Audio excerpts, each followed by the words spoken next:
Here's a list of the most common tips you'll find on YouTube to fix your attention span. But unfortunately, if you are using these tips, then you probably will not be able to fix your attention span or focus. And it's not because these techniques don't work, it's because they are band-aid solutions, which means you're gonna be back on YouTube tomorrow or maybe a week later, but definitely within a month, just looking for those tips again. And I don't want that for you. So in this video, I'm gonna give you a cure rather than a band-aid for your attention span by focusing on the first principle fundamentals for focus and distractions that are backed by science. And the first step to curing your attention span is to understand your win criteria. A win criteria is basically what needs to happen for you to have won. So if you're playing a game of chess, you win if you checkmate them or if they forfeit. Most people, when it comes to focus and attention span, have the wrong win criteria. They think that if they use a technique or apply a tip and they're able to focus, therefore they've achieved the win criteria. They've solved the focus and attention span issue. That's not how it works. I'll give you an example. Back years ago when I first started working out, I used to just want to throw heavy weights around. And I really didn't take care of my health as much as I should have. And so I had honestly pretty bad form. And so I'd hurt my wrist and then I'd hurt my shoulder. I hurt both shoulders. And so in order to stop my wrist and my shoulders from hurting, I got wrist wraps and then I did these postural kind of activities to stretch my shoulders back. But then I'll just throw this heavy weight around with terrible form again, and so it'd aggravate the injury. And then I had to get even thicker wraps, and then I had to apply the Tiger Balm, and I took ibuprofen. And so I had all of these things that I was doing to achieve the win criteria of not being in pain, which seems like a fair win criteria. But the problem is not the fact that I'm in pain. The pain is the symptom of the problem. The problem was that I was doing the exercise incorrectly in such a way that it was creating pain. It's exactly the same thing with focus and attention span. The win criteria is not being able to sit down and study for a couple of hours with good focus. The win criteria is being able to do that, to have good focus and to have good attention span without needing so many band-aid solutions and techniques and tips to get you there. Because I want you to think about your ability to focus and have attention like this. Let's imagine that there's this graph here, and this barrier, this is the wall you need to overcome to have good attention. This is the wall of distraction. If your baseline level of focus is down here, then using a few tips and techniques can help you to get over this. And then you'll be in focus again.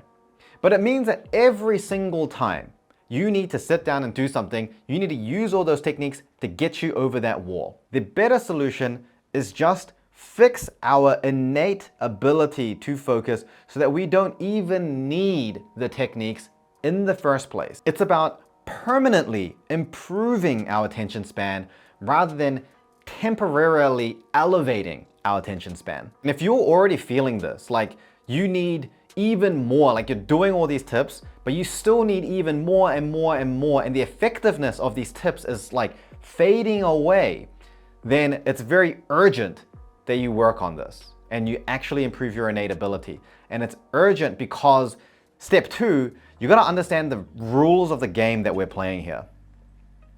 Step 2, understand the rules of the game. Let's say that right now your level of innate attention span is pretty low. It's down here somewhere. And you're thinking that over time, I'm sure it will get better, or you kind of can't be bothered training and improving your innate attention span. That's not gonna work out well. And the reason is that the game we're playing right now is one where if you do not train your attention span, it's being untrained for you. Just by living, existing like a normal human being in society, we are being bombarded with constant messages from multi-trillion-dollar companies that are spending billions of dollars to figure out how to hack your attention span and keep it. Attention is the new currency. And ironically, even like me, as someone who makes YouTube videos, I think all the time about your attention span, and in this case, to keep it long enough so that you actually learn to have a better attention span. Ironic, really. But if you don't actively work on your attention span, over time, it will actually just get worse, which means it will be harder and harder and harder to overcome that wall and actually focus. I had a student a few years ago, and she would lock herself in her garage. In fact, she cleared out her garage and only put a desk. She would go in there, no laptop, no phone, just textbook and pen and paper, like old school, and then just study. She would lock it and then give the family the keys. Every time she wanted to go to the bathroom, she would have to like knock on the door, get permission to do that. And so, you know, credit to her for taking it so seriously. But if you're at that point where it takes such a level of refinement to create focus, it's going to be very, very hard to achieve difficult goals in your life if you have such a narrow scope in which you're able to be functional and have deep work. But the good news is you can train it and you can improve that, and you should quickly. In fact, you have to train it quickly because, like I said, the rules of the game are it's being untrained by default. So you need to be able to train it faster than it's being untrained. So what do you need to do? That's step 3. There are 2 different types of strategies. There is a short-term and a long-term strategy. And you do need to use both of them. So your short-term strategy involves using techniques and tips. So I was watching the recording of this and then I realized that the short-term versus long-term strategies weren't really clear. So let me just explain really quickly now. The short-term strategies are the techniques and tips that temporarily elevate your attention span. And then the long-term strategies are the ones that permanently improve your attention span so that you don't need as many of those short-term tips and techniques in the first place. And then I'm going to explain the short-term ones first. And instead of just explaining to you like all the different techniques that you can use, I've got other videos where I talk about this as well. If you want like a list of the common ones, again, here it is. You can take a look at this. But honestly, the value is not really just knowing all of these techniques. The value is understanding how you can solve the problem with using these techniques, which is actually the step 4, which is optimizing the short-term strategies. The problem with just using these techniques is that there are a lot of them, and some of them work and then some of them don't, and some of them work sometimes and sometimes they don't. And so it's really difficult to figure out which technique or tip to use in what type of situation. Really, there are actually only 2 main principles that make a big difference to your ability to stay focused in the short term. And as long as whatever technique you're using hits these 2 prerequisites of focus, it's probably going to be effective. First prerequisite for having really good focus immediately, short term, is prioritizing deep work. Deep work is basically when you are able to really lock in on just a single task and enter into the state of flow. Time is flying by, your brain is super engaged, just the focus kind of comes naturally. Basically, your brain working as best as it can. It's like your peak level of efficiency is unlocked when you're able to do deep work. So as a rule of thumb, anything that allows more deep work is better for your productivity. Anything that hinders your ability to do deep work is going to be detrimental, increase your distractions, and overall unproductive. Even if it feels like you're doing more stuff, it's not going to be done as quickly and it's not going to be done to the same level of quality. Now, there's a lot of research on what conditions need to be met to enter into a deep work state in the first place. And without boring you with the details, here is the checklist that I go through that allows me to consistently enter into a deep work state almost every single time. Number 1, you want to have a clear objective. Before going into any session, you want to know exactly what the outcome is that you want at the end of it. Don't have a time block in your calendar just saying study or like work. Be very specific about what it is you want to get done in that period of time. And try not to plan things longer than like 1 hour or so. Be specific enough that you know that after 15 minutes, 20 minutes, 30 minutes, at most an hour, you know exactly what the output you're going for is. This helps to create this tunnel vision in your mind and it gives your brain more focus. Number 2, only ever do a singular task at once. Multitasking is not a thing. No one can really multitask. People that are good at multitasking, they're just switching between tasks very quickly. And every time you switch from one task to another, it induces something that's called a cognitive switching penalty, which is basically your brain has to switch out of the mode of thinking that it's in, switch to another one, and then when you switch back, it has to sort of remember what it was doing, and then it takes a bit of time for it to get back into things. And during that period of time, that's a great opportunity for distractions or procrastination to set in. And also, if you're switching very often, it means that you may be working on something for an hour, but if you're switching every 10 minutes, then literally half that time might just be burned through cognitive switching penalty. So whenever you're sitting down to try to get some work done, be very clear about what you're trying to achieve, but make it a singular task. Don't try to do multiple things at the same time. Number 3, try to prep the hard stuff. What I mean by this is that if you've got a big task that you need to do, you might feel overwhelmed because there's all the stuff you need to unpack. You know it's going to take a lot of work. Think about what part of that task feels the most overwhelming and try to do a little bit of that before your session. Something that doesn't really require a huge amount of focus.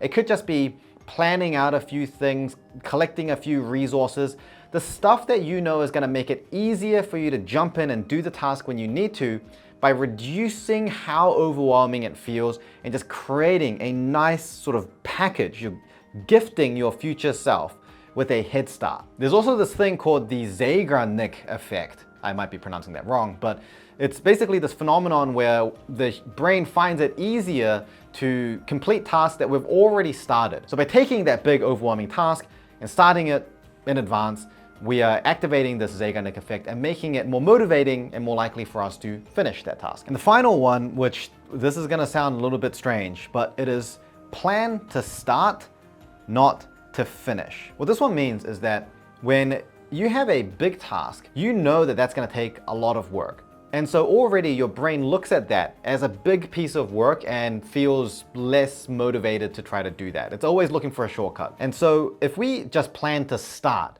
and we're not really worried about finishing, we just plan to start and see how far we get. And maybe as far as we get means that we finish, but maybe it isn't.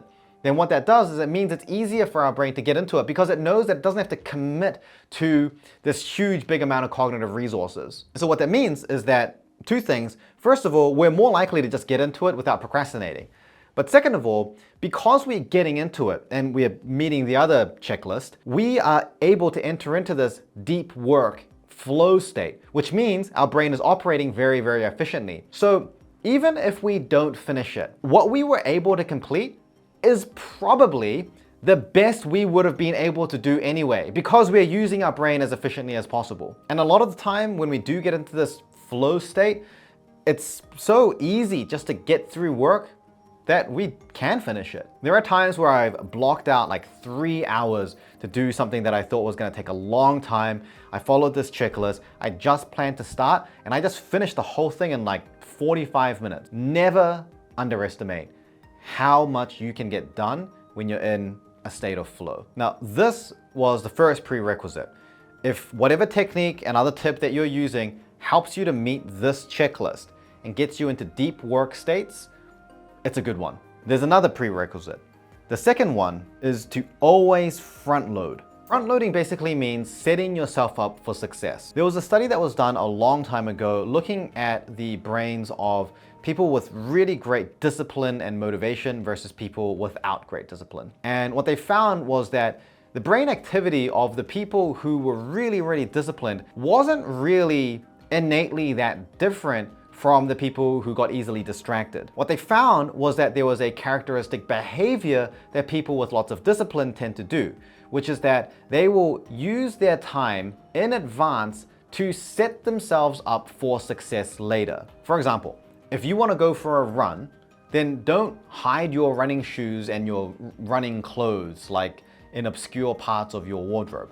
Have them right there. Put them on a chair next to the door. Make it easy to access. Get changed into it way in advance of when you need to go for the run, so you're already dressed. All you need to do is get up and go. If it's about studying, think about what textbooks you need to have open. Think about what tabs you need to have open on your browser, what you need to be accessing, what notes you need to be writing. Have all of that stuff set up in advance. Clear your desk. Make it so that the only thing you need to do is just start. Front loading is about thinking about every step that needs to happen to go from not starting to starting the task. And it's doing as much of those steps in advance as possible. And one of the best things that you should front load is removing distractions.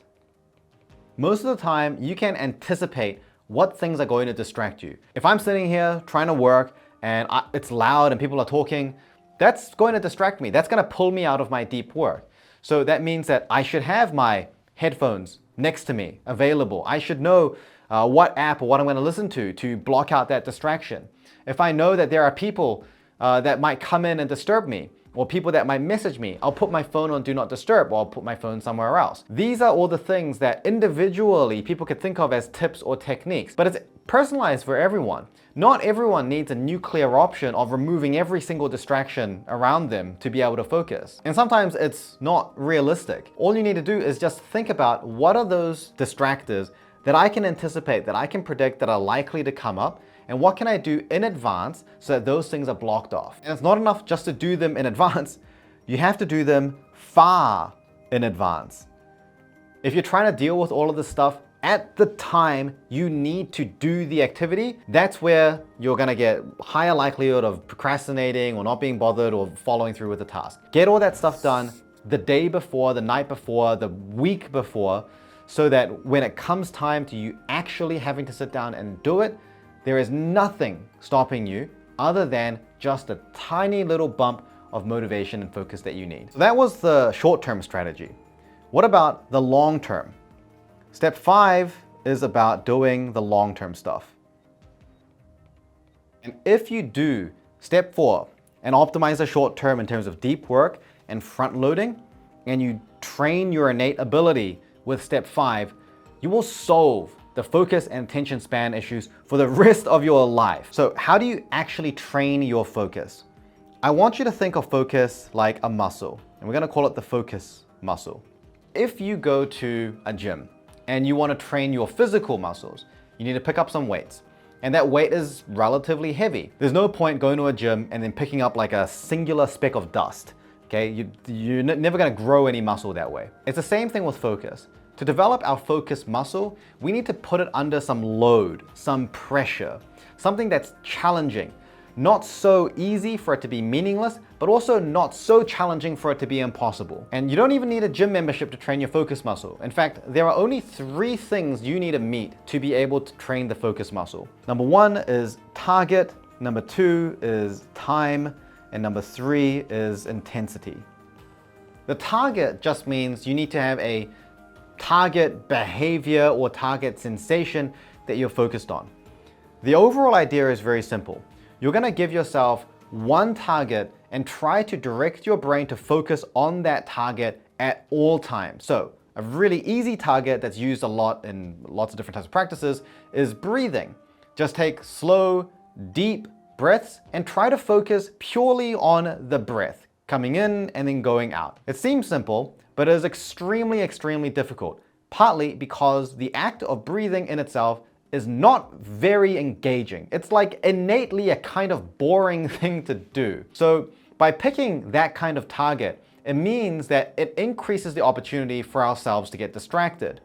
That applies the pressure, the load. And so if you close your eyes and purely try to focus on the breathing, then after really like 2 or 3 seconds, you're gonna start feeling that there are these other distracting thoughts coming into your brain. And so the way that you train the focus muscle is that every time you feel that distracting thought coming in, you bring your attention back to the breathing. And so at first, you will get distracted very, very often, like literally once every 2 or 3 seconds.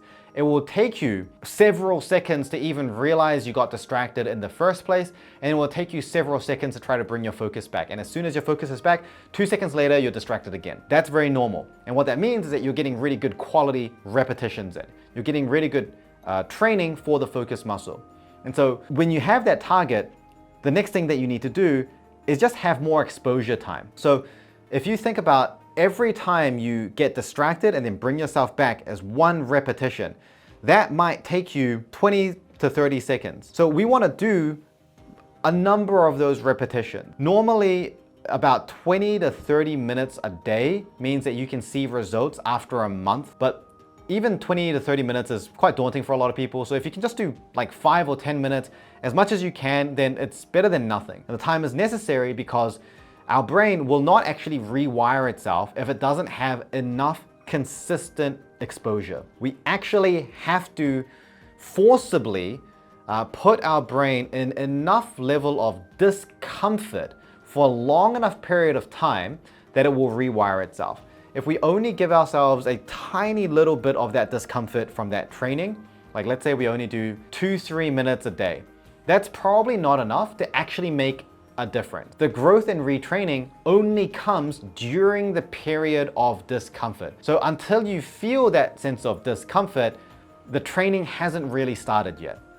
And the other thing that's necessary, other than just time spent training it, is the intensity of the training. So the reason I told you to use breathing as a target is because it creates a high level of intensity. It's a very mundane activity.